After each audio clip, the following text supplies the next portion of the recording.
Good afternoon. It is so nice to have you here again. This is the lovely podcast, The Endurance of Labor Laws. I am your host, Lesley Sullivan. If you would like to call in or email in, that would be wonderful. I would absolutely love to hear from you. Telephone number is 405-314-1119. You can actually call or text on that number. Awesome. Email address is Lesley2018Sullivan@gmail.com. That's Lesley 2018 Sullivan@gmail.com. And so for this episode, this is episode 4 of this podcast, and this is on women's rights in the workplace. This is super importante. And I say super importante because it seems like things come up when it comes to women's rights, and then it just kind of implodes and explodes in the workplace, and it gives me a migraine, and I don't like having migraines, so I thought, well, why not shed a light on this and try and help make things better. So, and I look at this from my personal perspective and my personal experience with living in Oklahoma and living in the Bible Belt. And for those who don't know where Oklahoma is, because for all I know, people in other countries could be listening to this, but Oklahoma is a state that is in the central part of the United States, and it is called the Bible Belt because we have a lot of Bible thumpers in this area, and Bible thumpers mean people that carry their Bibles around and they're quick to thump you with their Bible, whether literally or figuratively, and they can be very combative when it comes to things like that. So it makes it hard to talk to someone that they're just on the defense all the time. They're just wanting to argue with you. And so it makes it hard to practice your faith. It makes it hard to make new friends. It makes it hard to have a calm life if people are just constantly bickering all the time. But this kind of flows into the workplace. So my experience with women's rights in the workplace is that there aren't very many women's rights in the workplace. And that doesn't mean that I think women are more valuable or more important than men, because we're equal. We just happen to be two different sexes. That's it. One sex has ovaries, the others have testicles or testes, whichever word you want to use. So I don't mean to be graphic, but it literally is that simple. It's just your sex of who you are. And women have a very important role in society. Men also have a very important role in society. And because those roles are different, they're also equal because they're both equally important. So that's how I look at it. My experience in the workplace when it comes to women's rights has been very tough because it's like we don't have many. And unfortunately, it's like we have to wait for anything that's new and improved to get here, and it takes several years for it to start on the coast and then eventually get to the central United States. And it's very unfortunate because it makes it very difficult when you're dealing with kind of a super religious area. And you're like, for example, I have faith, I believe in God the Father, God the Son, God the Holy Spirit, but I don't believe in being religious. Like, I'm not religious, I just believe. Like, I don't walk around thinking, oh, I'm so spiritual and I'm better than people and I'm going to tell them what to think, how to do everything. No, that's not my job.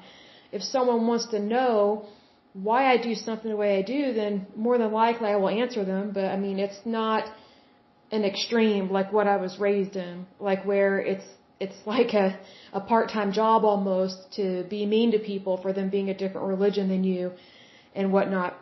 But in regards to the workplace, the number one thing I noticed when I went into the workplace, and I started working when I was 16, and I noticed women were not always treated as well as men. It's like we're treated like morons because we're the weaker sex. And physically, for the most part, we are weaker than men. But that doesn't mean we're stupid or morons or incompetent. And like, I'll give you an example. When I was growing up, I wanted to be a neurosurgeon. And I was told that that is for men, that's not for women. And because you're a girl, you should just be a teacher. Well, I never met a teacher that actually liked their job. or that got paid real well. So the mentality, at least where I am from, was that if you're a woman, because of what sex you were born, you should get a low-paying job because that's all you'll ever be, that's all you'll ever become. That was just the general norm. And I remember in high school, this one teacher that she had become a principal, and it's like, I don't know why this is, but whenever they try and take on a career and a family and they're trying to put their career first, it totally messes up their personality and their hormones. That's what I noticed as a kid. Because this woman, she was okay. She wasn't super nice.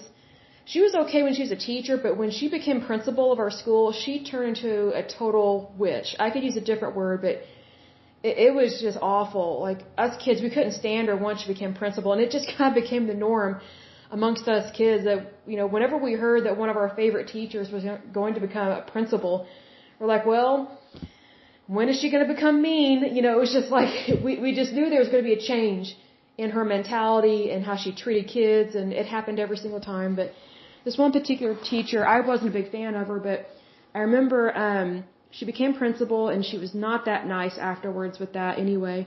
But then I was in high school, and it was either my junior or senior year, and she told me that I should be a teacher. I was like, why would I want to do that? And she goes, oh, well, we just need, more women like you to be a teacher. I was like, that doesn't answer the question. It's like, why should I want to be a teacher? Like, I don't see anybody that's happy being a teacher at these schools. And I went to public school. If you went to private school, had a wonderful time, that's great. But I went to public school, and it was very much like Lord of the Flies. And if you have never read that book, please don't read it. There are some parts that are really, to me, gross and intense. Especially psychologically, but, heaven forbid you ever played dodgeball at a public school. It was a free-for-all. It was just like no rules. It was crazy. Like, some of the guys that we went to school with, they would make it a point to hit girls in the face with a dodgeball full force, like arm swing like baseball. It was like horrible. And so, typically in dodgeball, us girls, we would kind of stay back and wait for the guys to kind of knock themselves out before we would take them out in dodgeball.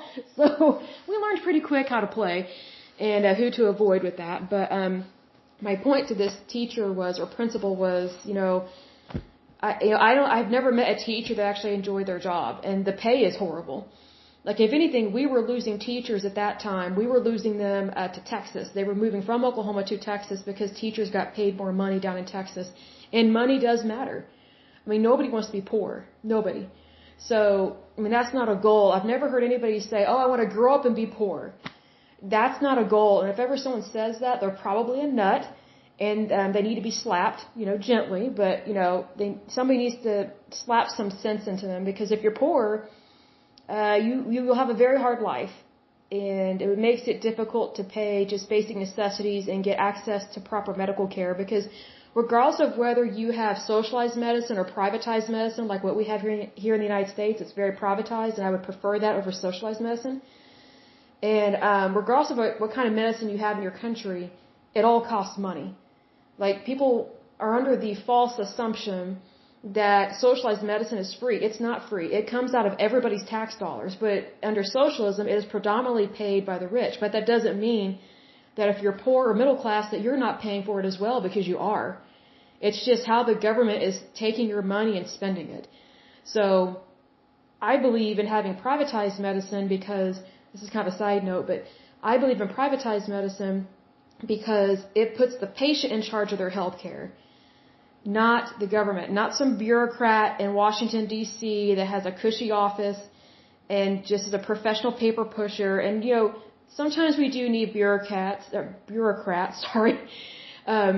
but it gets very irritating when you have people in charge of your life that don't even love you or care about you. They just want your money. That's what it's like. So, I strongly discourage socialized medicine because, they can say, oh, health care for all. That is such a scam, because under socialized medicine, it's limited health care for all. Yes, they all have access to it, but it's limited and it's not immediate. Like, as of right now, with our privatized medicine, if I need something, all I have to do is go to the emergency room, or I can contact my doctor. and just be like, hey, I'm having this problem, can I please come in? And you get seen immediately. People over in the UK, if they need a hip replacement or a knee replacement, it's almost a year or two before they can get it replaced. And then by then, way more damage has been done to the bone, the socket, the joint. So then even more surgery is required. And there's sometimes the damage is so bad that they don't even see them as a candidate anymore to receive a knee replacement or hip replacement. So then you're just kind of forever screwed in terms of that. You know, you just forever become a cripple. So you need to be careful what you wish for. Like, free healthcare sounds good on the surface, but you need to ask who's paying that bill, because nothing is free. Like, even our freedom is not free. So that's just kind of a side note to that. But, you know, that does come up in the workplace, because there are a lot of women that, you know, they want socialized medicine because they want free birth control and they don't want to have to pay to have babies and all this stuff. It's like, again, it's not free. Somebody's having to pay for it. And, you know, it's actually cheaper if the government is not in charge of it, because when you have a free market, that means we, the consumer, have a say in how much we pay for stuff. But if the government is in charge of your health care, it's not good. It really is not. And I know from personal experience, because, you know, when I got really sick, as I mentioned before, I actually thought about immigrating to the UK to possibly have better health care, because I was having a hard time with things here in the United States. And when I did my research, the healthcare that I needed, I would have been put on a long waiting list over in England, as opposed to here, I would have gotten immediate care. And yes, it's more expensive in a sense, but, you know, your healthcare is your healthcare. You know, you put your health first. Like, there are times, like, I've been so sick that I didn't care what something cost, because I valued my life. Like, I can deal with the bill later. Like, I'm not worried about money or a stupid bill from the hospital. Like, I know that they're just charging me what they have to charge, just like medical coding. Like, that's just what it is. But I know that whenever I receive a hospital bill, I don't have to pay full price. Nobody does. Because what you can do is you can contact the business office and you can negotiate what you are willing to pay. And here's the thing, they will more than likely drop it by quite a bit, the price, because hardly anybody ever calls them or contacts them and says, hey, this is what I can do, what can you do for me? Everything is negotiable. That's why I mentioned in a previous podcast, unless it was one of the ones I deleted, it's that, you know, when you treat everything like business, then it takes the emotion out of it. And when you treat it as business, it puts you in control, as opposed to somebody else. So when it comes to your life, your happiness, and your health care and your job, you want to be in the driver's seat, not somebody else. And so when you treat it like business, and that's not personal, even though it is personal, it is your health care, it is your job, it's things of all that nature. When you treat it like business, it puts you in control, and it lets the other person know that you're not going to back down.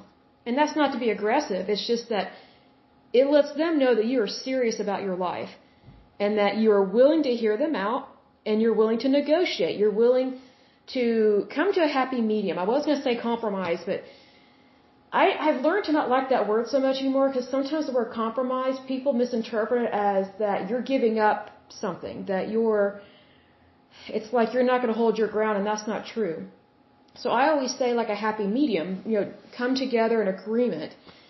And so, because I look at it this way, like, the word compromise reminds me of the phrase, you know, don't compromise your morals. Well, in that respect, when you compromise, it means you're going against what you really believe in. So don't ever do that. Even in business or relationships, whatever the case may be, I say don't ever compromise. Come to a happy agreement, or meet someone in the middle. As long as it's not illegal or immoral or making you uncomfortable, give it a try, because it will put you in control of the situation, and you will go a lot further, a lot quicker in life, and be more successful and more financially stable. So that's just one thing with that. Now, back to what I was originally talking about with women's rights in the workplace.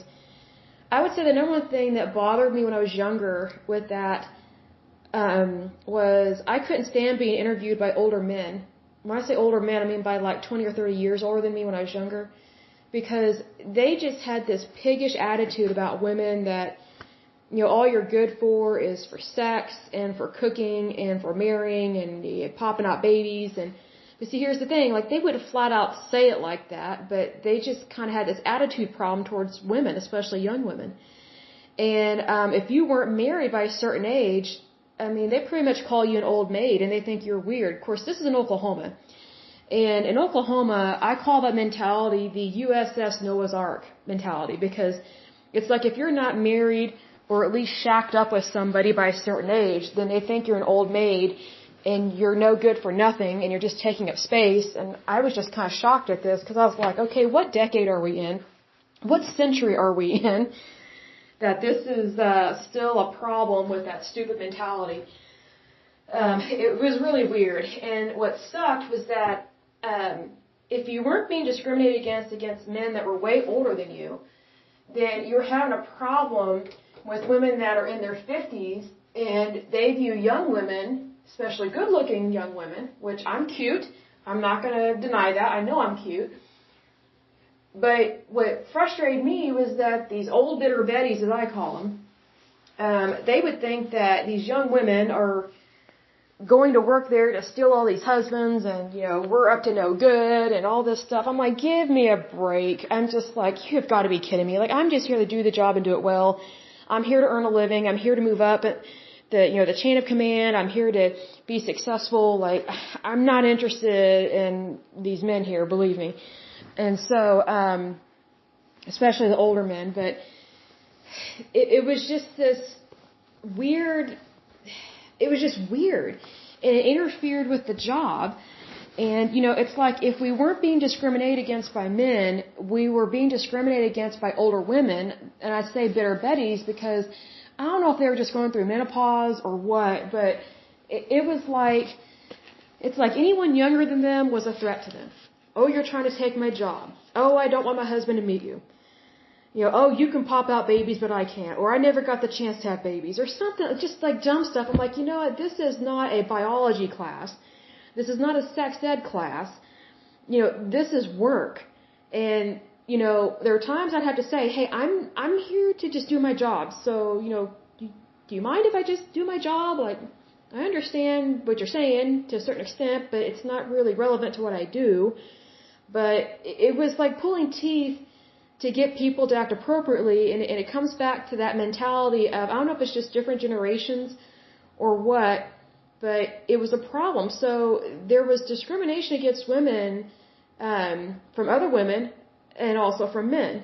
It was really interesting because it's like you think women are going to be on your side. Oh, no, it's like a brood of vipers. It's like a snake pit.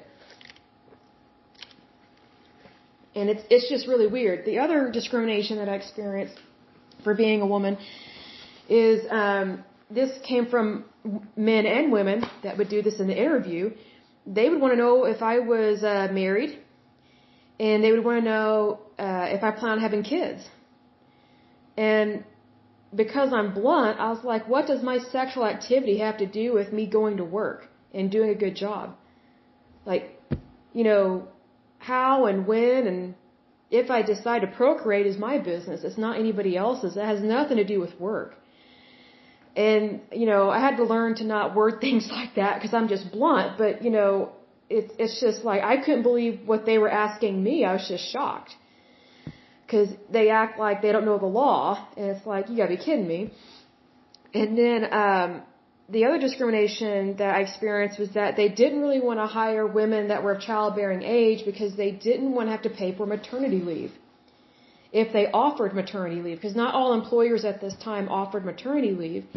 And so they kind of viewed young women as a burden and treat them like dirt, like trash, like garbage, because so what, we're of childbearing age. So what if a woman has a baby? Like, she still needs access to food, water, and shelter. Like, she still needs a job. Like, just because a woman has a baby, that doesn't mean they're never going back to work. If anything, a lot of them do need and want to go back to work because they need the money to provide for their child. Because not all these women have husbands. And sometimes their husbands aren't working for whatever reason. And I'm trying to remember how long ago this was, but there was a really weird phase in Oklahoma where we had quite a few men that refused to work, and they had their wives work. Like, they were just these fat slobs that stayed at home and just didn't do anything. And I just thought, why am I meeting so many women that have bad husbands that refuse to work?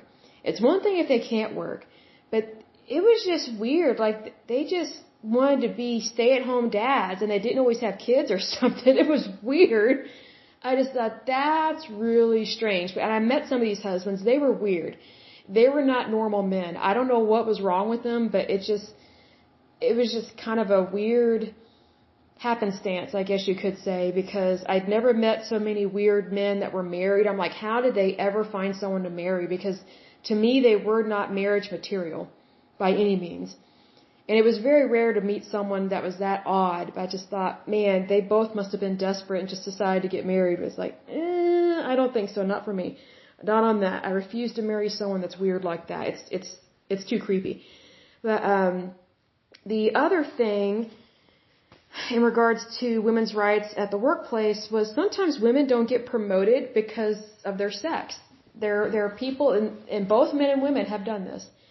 They have thought that that only men are mentally capable of handling more of a strenuous job responsibility, and men should be more likely to be promoted than women. And my mouth just drops. I'm like, you have got to be kidding me. Like, you do know that women have been doing really intense jobs, like, since the beginning of time. Like, we've had queens on this earth for years.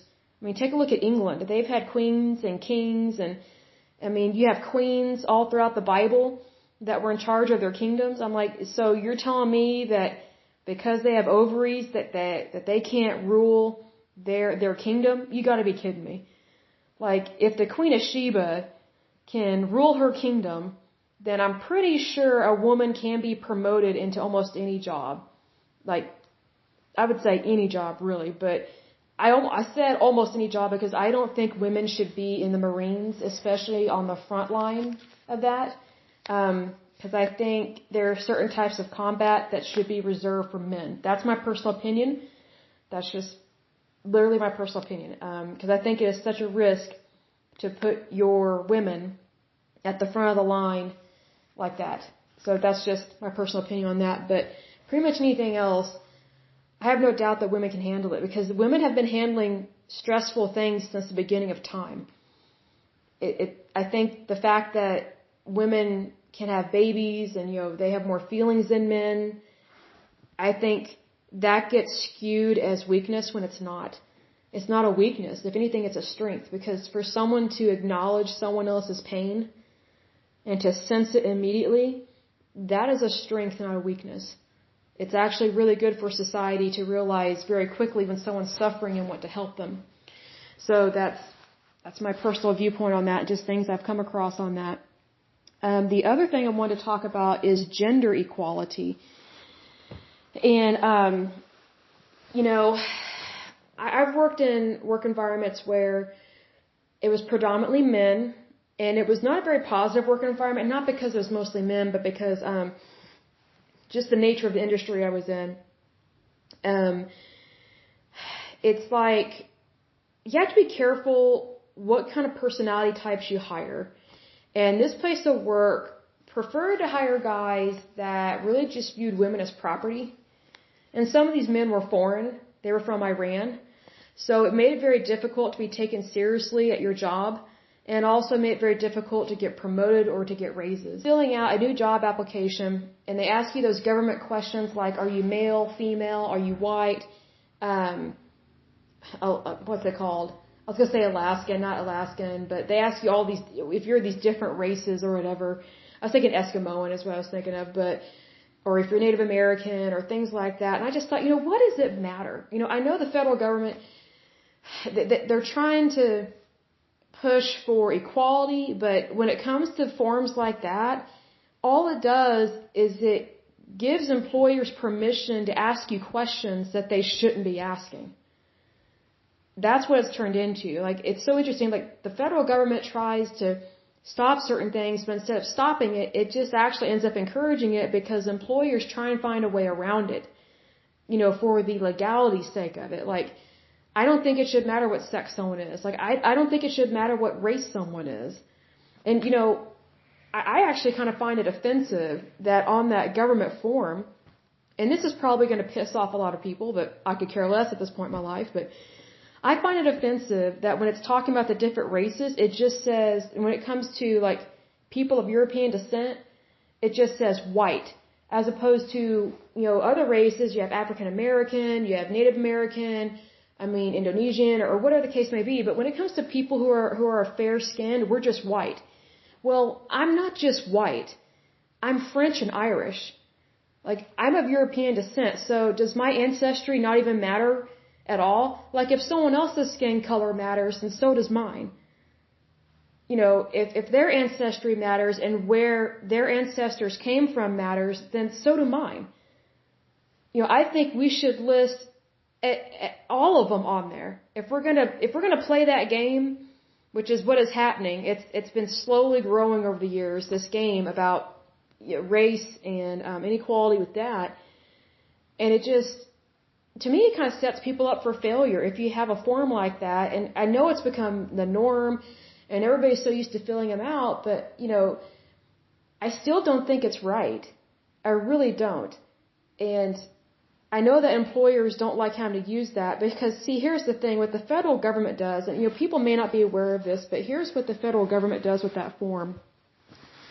When it asks about your sex, your race, blah, blah, blah kind of thing,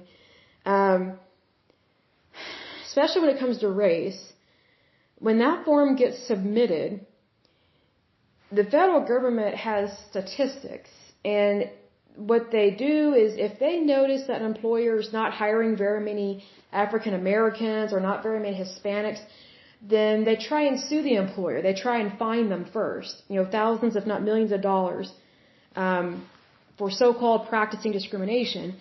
But if you look at the place where the employer is located in the industry they're in, there may not have been very many African Americans that applied to the job, or there may not be any successful. It's just something you're born really hiring them for their brain, their skill set, their talent, their character. It's very just plain discriminatory to hire any other way like that. It's really bizarre to me. And I came across that in the workplace all the time, especially when I was in my 20s, because I tell you what, I could not stand, I hated looking for a job in my 20s because it was just so tense, because you had to be careful, like what you said in the interview, and then also, it's like if you're a young person, especially a young woman, they don't think you're worth the same wages as someone that's in their 30s or 40s, even though you have the same experience, or you may have the same degree, but they think that age is equivalent to pay, and it's not. Age is just a number. It doesn't determine your wages. So I came across that as well, where it's like, oh, only older women should make good money. No, every woman should make good money. It's dependent upon their education, their skill set, and what they can bring to the table in terms of negotiations for their job. It has nothing to do with age or how many babies you've had. And I came across this. Oh, this is horrible too. Oh, this is just discrimination as well. So I worked one job, I'm not going to say where, but I worked one job where I noticed something funky was going on with my paychecks. And I was like, what is going on with this? So I went to my boss, job, and moved. Like, they think, well, also, they claim to be Christian. Within their Christianity that they practice, which it was not Christianity they were practicing, doesn't mean nobody wants you, it just means you're not married yet. And that's marital status discrimination. I came across that all the time in my 20s. It's calmed down now in my 30s, but in my 20s, it was just horrible. It was rampant, and I hated it. I was just like, oh my gosh. I just told him, I was like, would you like to have such kids? Or, because you didn't get married and divorced, like, what do I care what her sexual habits are? That's not my business, and it's not her business that I don't have any kids and I'm not married. Like, who told her that? Like, that's between me and HR. So, did they show her that government form that I filled out that said I'm single?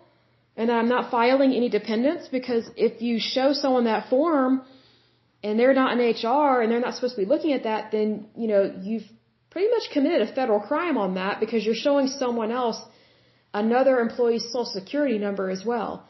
So they didn't like being called out on any of that. I was just shocked at their behavior. But needless to say, I lost my job. And it was pretty brutal. And what's interesting is that everybody else I worked with, they're just like, we can't believe they did that to you. It was so disturbing. And a lot of people left that place of business because of what this employer did to me. So shame on them. And in case there is anyone that is quite angry at what happened to me, I say thank you. I appreciate that. It's nice to know when other people get irritated or fed up with behavior like that, because sometimes I feel very much alone because of where I live and the mentality of some people here. It's just like, you've got to be kidding me. So in that same token, I'll say this, the way that I handled that was I chose to just move on, and I just forgave them in my heart. Even though I couldn't stand those people, I know what they did was illegal and immoral. I chose to forgive them and just go just move on, turn the other cheek, as they say, and just move on in a better direction and just have a better life than what I had before. And, it brings to mind to forgive your enemies and also to ask God to bless your enemies. Now, I bring that up because it took me a long time to understand that in the Bible, because that angered me for years, to ask God to bless your enemies. So I'm like, why would I want people who are so horrible to me? Well, here's what that is saying. And once it was explained to me correctly, then I understood the language with it. So here's the thing. When you ask God to bless your enemies, you're not asking God to just overlook their offenses and just make them millionaires and billionaires, and it's okay that they walked all over you. No. When you're asking God to bless your enemies, this is what is happening. In order to be blessed by God, you have to repent and be truly sorry for anything and everything that you did wrong.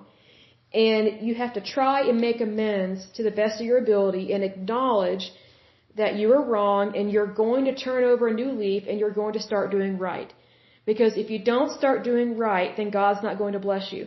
So when you have an enemy or someone that's offended you or hurt you or harmed you, when you forgive them and you ask God to forgive them and you ask God to bless your enemies, you're actually asking God to help change that person's heart and to give them a chance to ask for forgiveness and to repent. And when I realized that, I was like, oh, thank you, Jesus. Thank you, thank you, thank you. Lord, forgive them and bless them. I like, whenever I meet someone I don't like, I'm like, Lord, bless them and forgive them. Because I have seen this come to pass in my life where someone hurt me, harmed me, totally did me wrong. And I asked God to bless them and forgive them. And I have actually been receiving apologies from people. Whereas before, when I was forgiving them in my heart, but I was still angry about it. And I wasn't always asking God to forgive them, much less bless them. I was still really pissed off about it. Like, I never saw anyone apologize to me.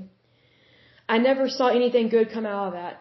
So I didn't really understand what it meant to ask God to bless your enemies.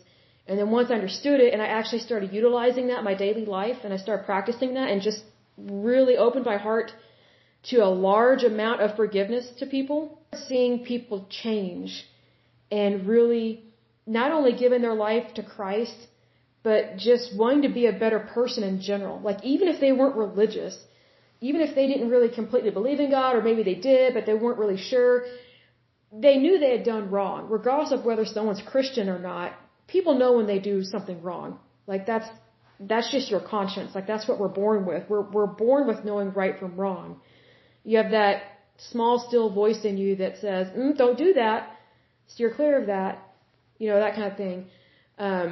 But I kid you not, if there are people in your life that you don't like, or that you have not forgiven, or maybe have forgiven, but they still really anger you and bother you, ask God to bless them and to forgive them, and you will literally feel that tension and that dread leave your body, because that's what happened to me. And that's what I had to do in these circumstances, because I was coming up against so much discrimination for being a woman, for being young, for being single, for not having any babies, whether in wedlock or outside of wedlock.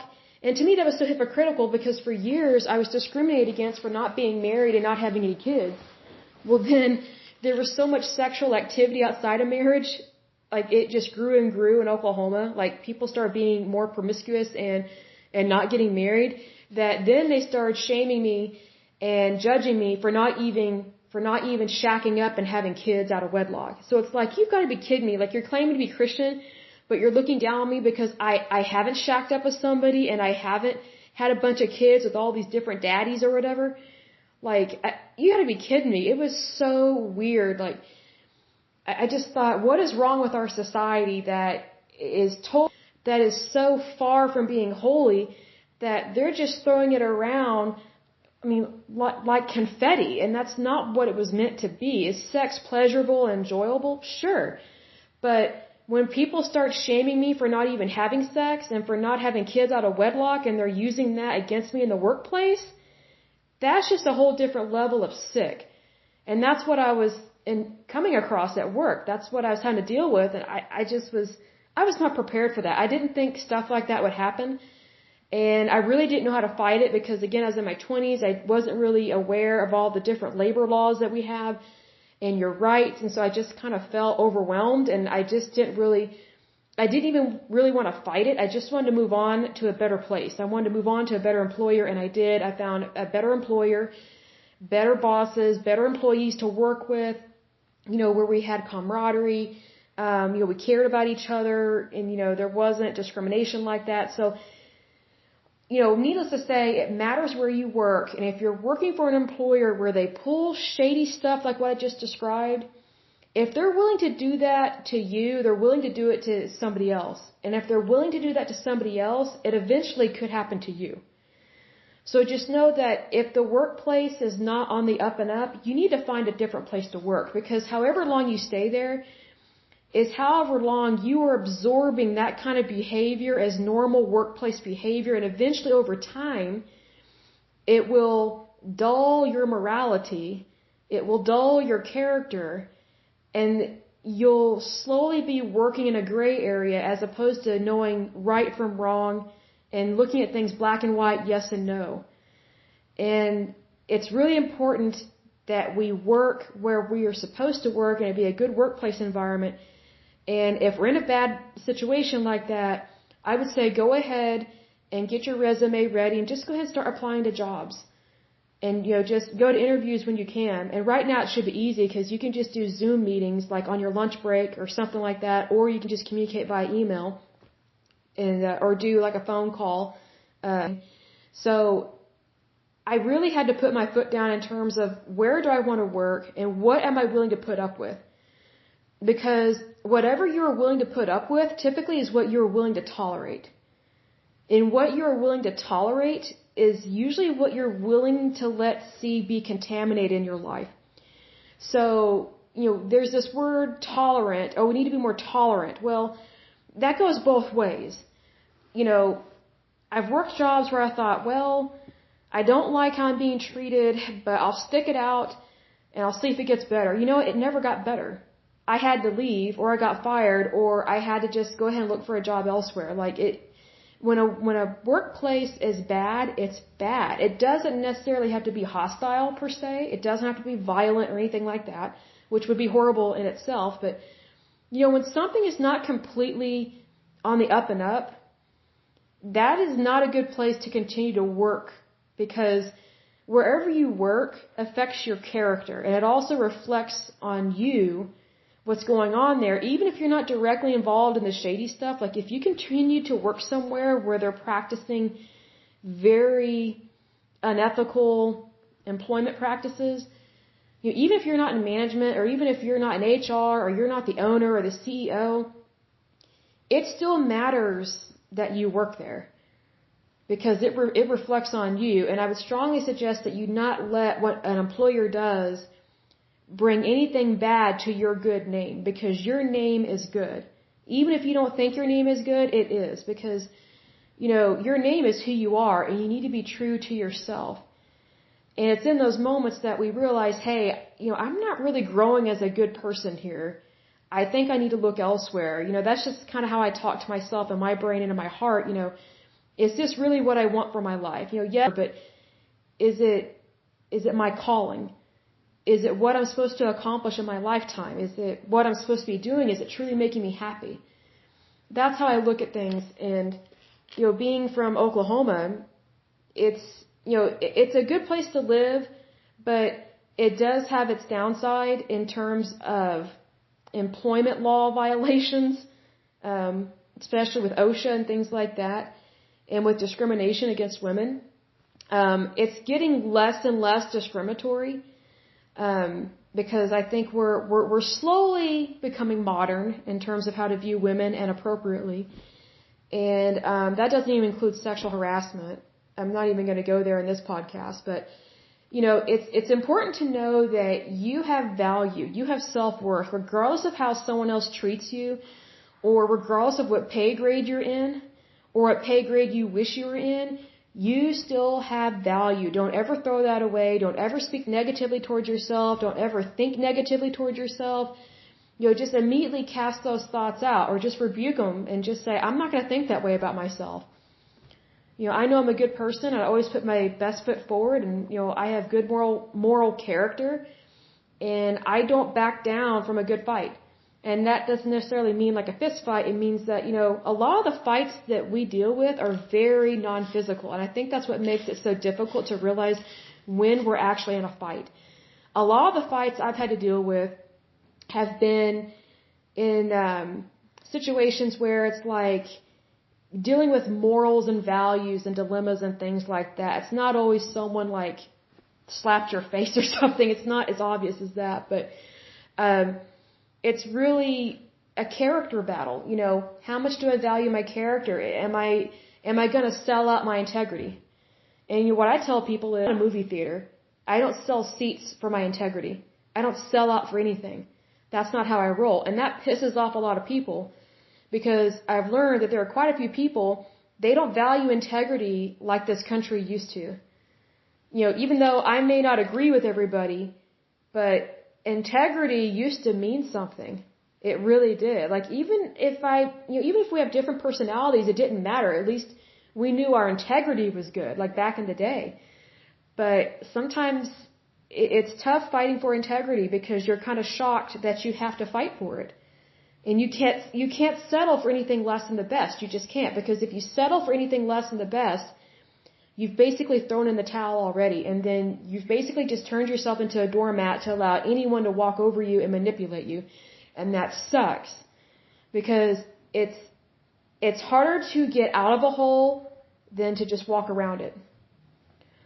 So that's how I have handled those situations in regards to employment law, and how to overcome that. And there's a time to fight it, and there's a time to walk away from bad situations. And sometimes, I'll be the first to admit, I didn't always know what to do in situations like that, which is typically why I just walked away, because I wasn't sure who to reach out to. I didn't even know way back in the day that you could contact the Department of Labor and report stuff. No one ever told me that. It was just always the employer was very intimidating, was threatening, especially to women, especially young women. And, when someone's threatening you and intimidating you and being a jerk to you, it's very convincing, because 99% of the time they really mean it. So, you just kind of, I don't know, for me personally, I got sick and tired of walking on eggshells, and I just thought, I need to know my rights, because I'm sick of this crap, because that's what it is. It's crap. It's not someone wanting what's best for you when they're violating your rights. Worse for you, but they think they have the right to walk all over you when they don't. So if you know your rights, and you know who to contact, and you know who to call or email or write a letter, then you're already ahead in the game, because you're already seeing the path you want to take, and you've already got a battle plan, so to speak. And I don't mean a battle plan in terms of violence. I mean, like, you have a mental game plan of what you're going to do and how you're going to maneuver stuff in a legal, moral, and ethical manner. Because, let's just call it like we see it. Call a spade. If you know you're dealing with someone unethical, you already know what they're going to do. It's almost always going to be something unethical. What's shocking is when other people fall for their behavior and they think it's okay. And that always feels weird. I've had that happen to me, where I was pretty much the only ethical person speaking at this one meeting. I was just like, how do these other people fall for this? And the way that people fall for it is they don't realize that they've sold out their integrity, and they don't realize that what they're participating is just as unethical as the bad person that's in that room. And in those situations, you might be the odd person out. But, to me, I consider that an honor. Because if I'm the odd person out, that means that it's not the place for me. That's just how I look at it, and that I need to move on to something better. I need to be around people that are of the same mind, of the same morals, the same values. And I don't necessarily mean like all going to the same church, because I don't always like that. But just people that you have genuine interest in and you genuinely care about each other. It doesn't necessarily mean you have to practice the same religion, you have to eat the same food, you have to talk the same, be the same, dress the same. None of that is true. None of that is relevant. It's just having a genuine interest to do the right thing regardless of what occurs. I guess would be the best way to describe that. So let me go back to that app because it's one of my favorites, the I Am app. So let's see what it has here. Let me open this puppy up. It's thinking about it. And my phone is being a little slow, probably because it was doing an update. Oh, this is a good one. Everyone has something to teach me. That is true. And I'll give an example.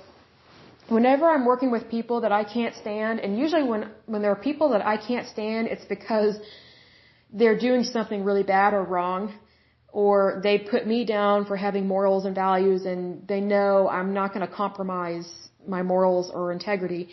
I learn a lot from bad people, and what I learn is don't do that, don't do that, don't do what they did, do the opposite, because that actually is like a manual of what not to do, is how I look at it, because it used to irritate me when I was around bad people at work. And I was like, I've got to look at this in a positive way, otherwise I'm going to drive myself crazy on this.